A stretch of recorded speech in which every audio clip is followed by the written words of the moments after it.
Audiovisuales presenta el siguiente programa.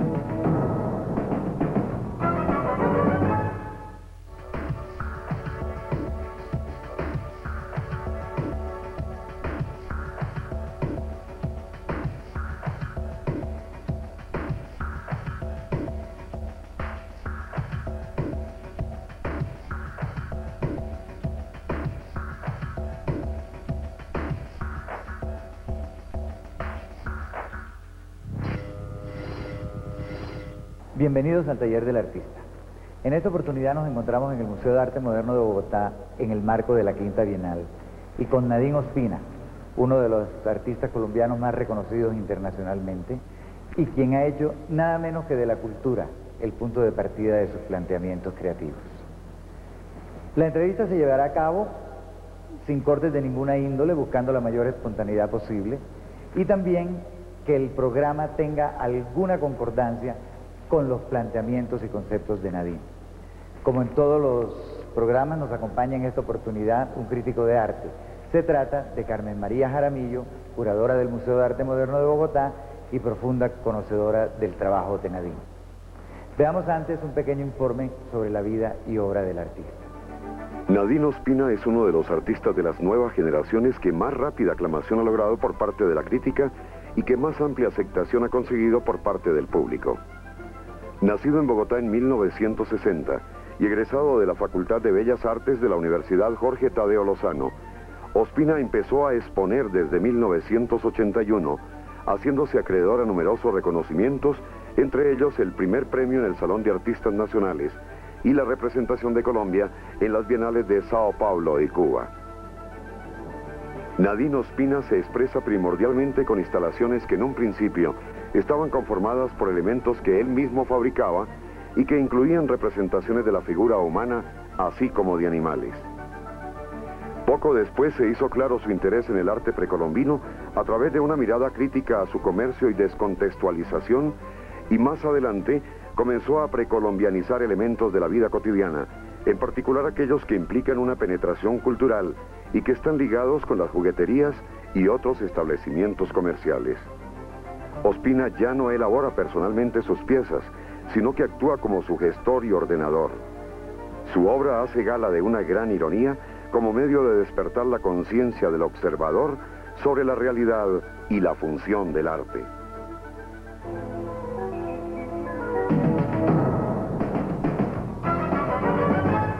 La mozuela, pero tenía marido.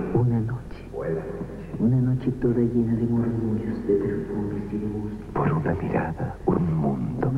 Por una sonrisa, un cielo. Por un beso. Yo no sé qué tenía por un beso.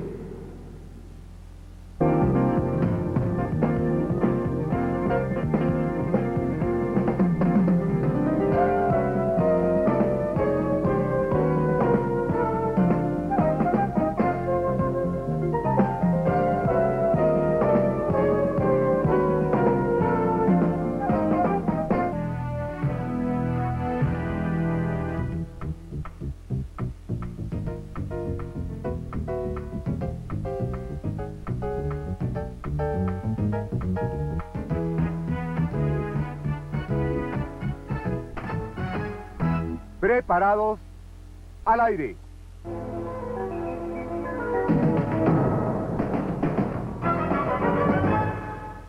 Bueno, Nadine, desde un comienzo tu obra estuvo constituida por instalaciones.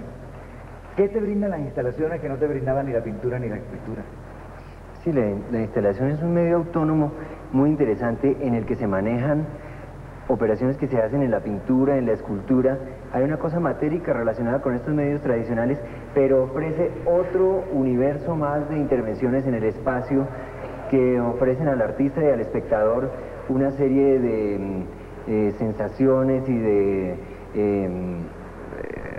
maneras de apreciar la obra de arte diversas, ¿no? Como por ejemplo todo el manejo del espacio mismo de la arquitectura, o hasta llegar a utilizar sonidos, olores, todo ese tipo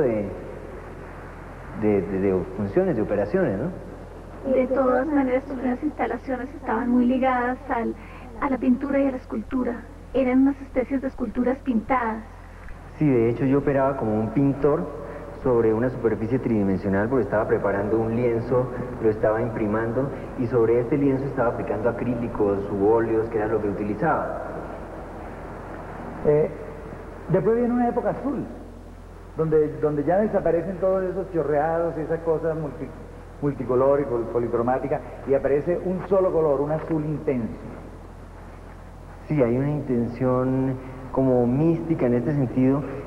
Aparecen nuevamente instalaciones mucho más espaciales, donde la instalación funciona como una especie de templo. Hay una idea como religiosa, como mística, en la que aparece por primera vez la relación con las culturas precolombinas a través del uso de los animales como tótem, como ícono de las culturas contemporáneas indígenas, que yo asociaba con la imaginería precolombina. Y en ese momento tú utilizas el poliéster, ¿no es cierto? Y después cambias a la cerámica. ¿Cómo se da ese cambio del poliéster a la cerámica? ¿Qué implica en tu obra?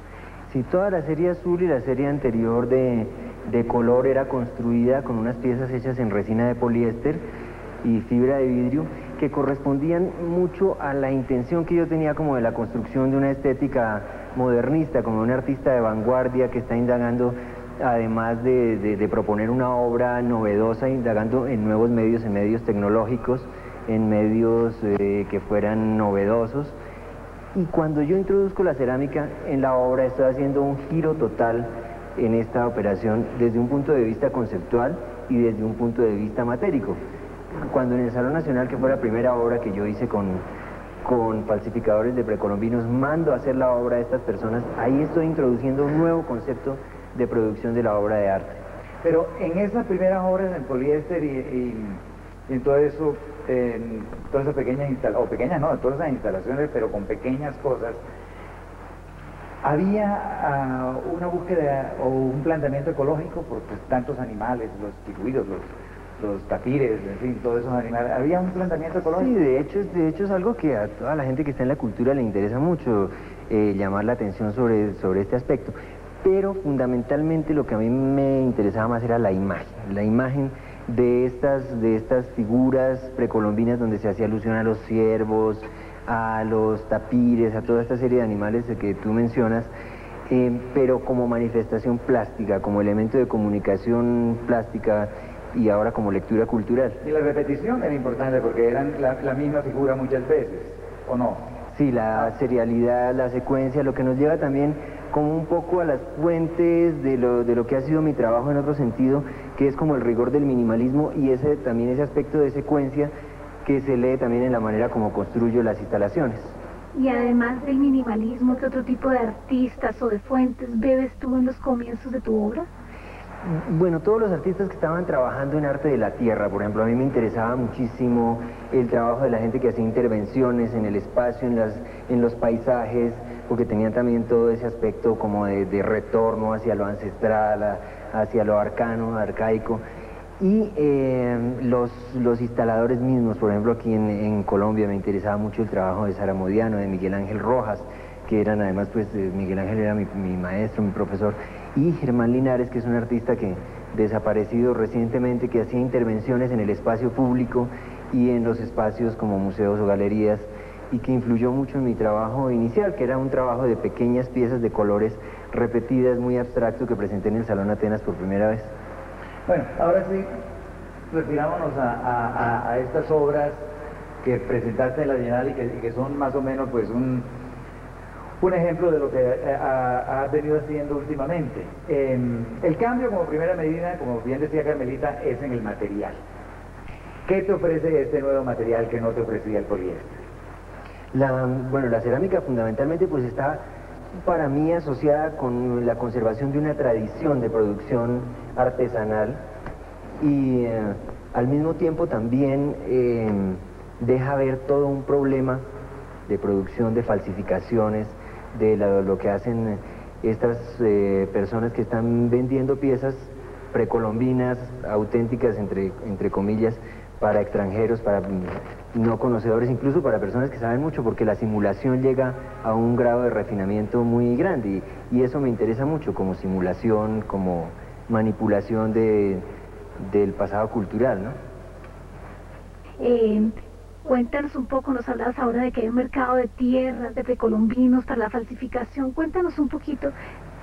Sí, a través de las personas que ejecutan para mí estas piezas, que están un poco al margen de la ley, hay una circunstancia, difícil. Yo me puse en contacto con ellos a través de vendedores de precolombinos, de guaqueros, que al mismo tiempo también son falsificadores de precolombinos. Y he descubierto un mundo extraordinario, oculto para la gente. Por ejemplo, el hecho de que piezas que se encuentran en las huacas, que no tienen mayor valor, son molidas para producir nuevo barro con el que se construyen obras de un valor muy grande y que pasan pruebas de termoluminiscencia o de carbono 14. Y existe en Bogotá un mercado de tierras donde un falsificador de la costa pacífica puede comprar tierras de la costa caribe, de Santa Marta o del Cesar, ¿no? Las hacen también que en algún momento tomaron una reproducción o una cosa de estas, a pesar de su iconografía tan contemporánea, por una pieza auténtica, ¿no? Sí, pasó en San Agustín, de hecho, porque hay unos talladores de piezas como estas en San Agustín que estaban sacándolas del Parque Tayrona, del Parque de San Agustín donde ellos viven, y los detuvieron y el director del parque tuvo que certificar que esa pieza, que era un Bart Simpson tallado en piedra, efectivamente no era una pieza original, ¿no? Te las hacen en todas las culturas. Sí, de hecho hay una cosa como curiosa, como a la carta, es decir, yo puedo pedir que me hagan una pieza tairona o quillacinga o tumaco, es decir, hay una eficiencia muy grande en la producción de estas piezas, ¿no? Por ejemplo, esto sería... Esta es una pieza como de Nariño, que tiene pintura sobre una superficie de barro terracota. En cambio...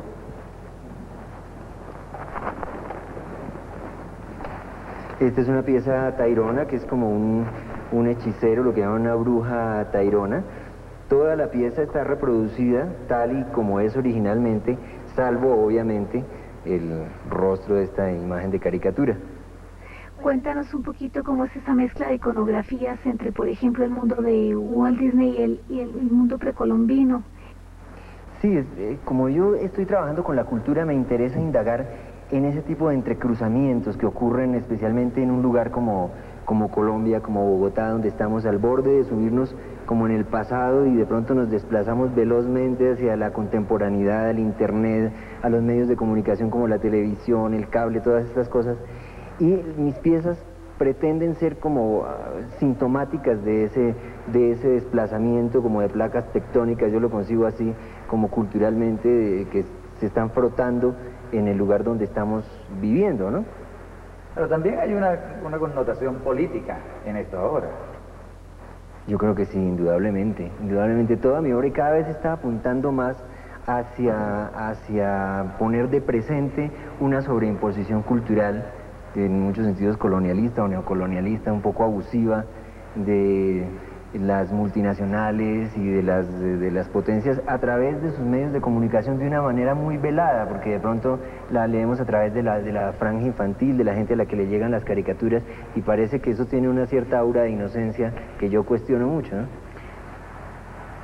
Además de la crítica a la sobreimposición cultural, yo veo que hay también una crítica a los museos, a la museología contemporánea. Cuéntanos un poquito. Sí, al museo mismo también como instancia cultural que manipula la obra de arte y en este caso el patrimonio cultural. Yo hago una crítica al museo como institución que desplaza, descontextualiza la obra de arte de su función ritual original, de su significación religiosa, para ponerla en un ámbito típicamente decimonónico occidental, con esta orden de clasificaciones que tiene el museo en nichos con luces puntuales, que hace que la obra tenga otra manera de de funcionar, de ser vista, ¿no? Entonces yo ironizo y critico mucho este tipo de operaciones. Una pregunta doble, Nadine. Por una parte, la penetración cultural se hace a través de la que tú estás denunciando, por lo menos a través de una iconografía a la cual los niños son muy receptivos. También tú, al hacer las obras con esa iconografía, ¿estás tratando de llegar a los niños? ¿O tú piensas que ya es demasiado compleja la obra y que solamente para un adulto puede realmente encontrar ese...? Sí, no, de hecho la obra llega a los niños directamente porque estas imágenes de las caricaturas son tan directas y tan reconocibles, hay una reiteración de ellas en los medios de comunicación que los niños inmediatamente las reconocen y hay una confusión como con el juguete, ¿no? El niño se aproxima a la pieza como si la pieza fuera un juguete y le dice al papá, mira, allí está Mickey Mouse o está Bart Simpson, ¿no? Y en el adulto hay una confusión, el adulto que tiene como más información, especialmente la gente que está como más metida en un aspecto como intelectual, entonces ahí es donde ocurre como un poco de asombro, ¿no? Al descubrir que es una pieza precolombina, pero no, es otra cosa, es de pronto también una caricatura. Porque además un poco de los animales, yo veo que los niños han sido una constante en tu obra, tus primeras obras, por los colores, por el tipo de juguetes que ponía, también aludía mucho a los niños, es como una constante. Sí, yo siempre he creído que el arte tiene que tener un aspecto lúdico y el humor y la ironía son una de las armas más importantes para un artista, mucho más en un país donde vivimos, donde hay toda esta situación de caos, de violencia, de confusión, y en el mundo contemporáneo el artista a través del humor puede poner de presente una cantidad de problemas que de pronto de otra manera son difíciles de abordar, difíciles de poner, de cuestionar, ¿no? Las audiencias internacionales captan, por ejemplo, todo lo que captaría un colombiano que conoce bien su patrimonio cultural. ¿Qué reacción has tenido por fuera de Colombia? Sí y no, es decir, mucha gente fuera no conoce específicamente las culturas a las que me estoy refiriendo, pero mi experiencia cuando he expuesto fuera de Colombia es que las piezas cobran una nueva dimensión porque en Colombia se mimetizan de una manera muy fuerte, es decir, hay tanta profusión de precolombinos, hay una presencia muy fuerte de esto en el mercado, en todas partes encontramos en los lobbies de los hoteles, hay galerías dedicadas a la venta de precolombinos, incluso se anuncian en las revistas, entonces hay como mucha confusión en el medio alrededor de esto, pero afuera se lee de pronto más limpiamente, al desplazarse la obra fuera de Colombia en ese entorno tan cargado, afuera se puede leer, fluye más la obra. Como desde finales de los 90 tú estás hablando un poco el tema de la identidad, has venido trabajando ya desde hace mucho tiempo, ¿cómo lo enfocas tú en este momento? ¿Qué vueltas ha dado? Sí, yo estoy ironizando también mucho alrededor del discurso de la identidad, que es un discurso como bipolar, un poco maniqueo, donde se habla de esa cosa tan odiosa del otro, de pronto donde se nos ubica a los artistas y a las personas del tercer mundo en una opción étnica, como de corrección política, que ha sido muy manipulada. Entonces, yo trato, en lugar de enaltecer y de sublimar ese aspecto de la cultura y de la identidad, problematizar el asunto. Entonces, devolver un producto cultural simulado que corresponde como a esa expectativa del primer mundo de corrección política, pero problematizado, irónico. Pero de todas maneras tú no te limitas a la cultura, es decir, tu iconografía no es solamente sobre la cultura precolombina ni sobre Disney, tú también has involucrado elementos de otras culturas, ¿o no? Sí, de hecho también he trabajado, algunas que realicé un viaje por Oriente, también trabajé con las culturas antiguas de Turquía, donde hice unas instalaciones con cabezas de toros. En ese momento inicial en que me estaba interesando la cultura antigua per se, entonces había un interés múltiple respecto a lo pluricultural, multicultural, pero ahora me estoy enfocando directamente a lo colombiano, a lo precolombino colombiano. Sí, pensando sobre el recorrido de tu obra, hay un momento donde también trabajas el bronce. Sí, hay algunas... Y estaba pensando, a raíz de eso, ¿tienes alguna dificultad en que tu obra haga parte del mercado? Si tienes alguna, como artista posmoderno que yo creo que tú eres, ¿no te molesta que la obra tuya pueda también considerarse como una mercancía?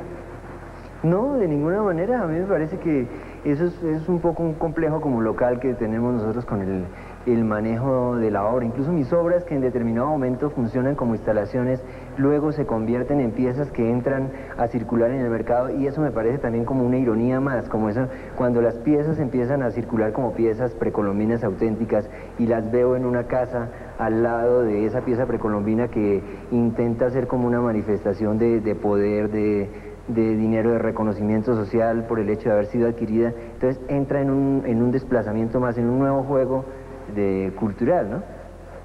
Que tiene también algo que ver con el pop desde otro momento y desde otra latitud, pero ¿qué relación Sí, tiene? hay un sesgo del manejo de la cultura popular que venía desde el pop, y desde luego el hecho de que utilice los cómics como referencia ya es una alusión muy directa al pop, y al pop para mí como referencia, como germen también de la posmodernidad, ¿no? De todas maneras, volviste al poliéster, porque estas últimas obras son realizadas en ese material. Hay un nuevo cambio de material, hay un nuevo cambio de conceptos, Nadine. Sí, a raíz de un viaje que hice por México, me puse en contacto con falsificadores, o bueno, en este caso reproductores de piezas precolombinas que trabajan para el Museo de Antropología de Ciudad de México. Y esto me dio la oportunidad de poder realizar este tipo de piezas, que son una simulación bastante exacta de la piedra, en este caso una pieza de San Agustín que ha sido reproducida muy, muy exactamente con la inclusión de los elementos de las caricaturas, y que me lleva como a una nueva vuelta del problema de la simulación. Entonces ahora estoy utilizando medios contemporáneos que simulan la producción arcaica de piezas precolombinas. Me decía que los artesanos del Museo de Arte Moderno de México se negaron a hacer piezas mexicanas en este material. Sí, eso es muy particular, ¿no? Porque, bueno, todos sabemos que en México hay una tradición muy fuerte de respeto a la cultura tradicional, de respeto a sus valores, y cuando yo les propuse hacer una cuatlicue al estilo Simpson, ellos me cuestionaban que quizás yo me estaba burlando de su patrimonio. Entonces yo detecté allí una sensibilidad muy, muy fuerte y decidí por el momento no abordar ese tema de lo mexicano. Bueno, creo que hemos aprendido mucho todo sobre el trabajo de Nadine, sobre los argumentos y objetivos de su obra. Muchas gracias a Nadine por su amabilidad y a Carmelita por su colaboración con esta entrevista.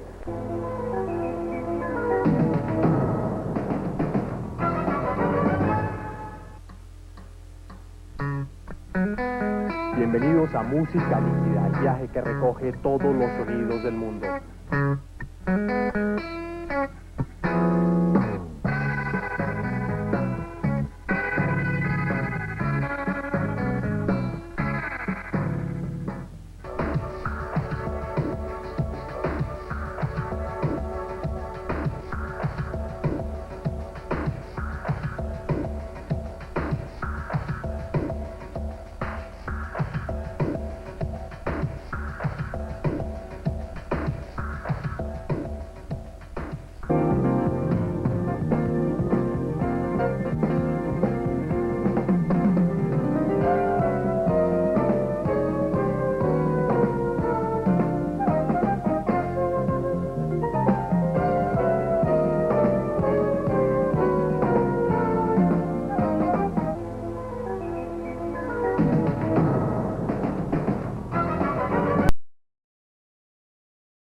Audiovisuales presentó el anterior programa.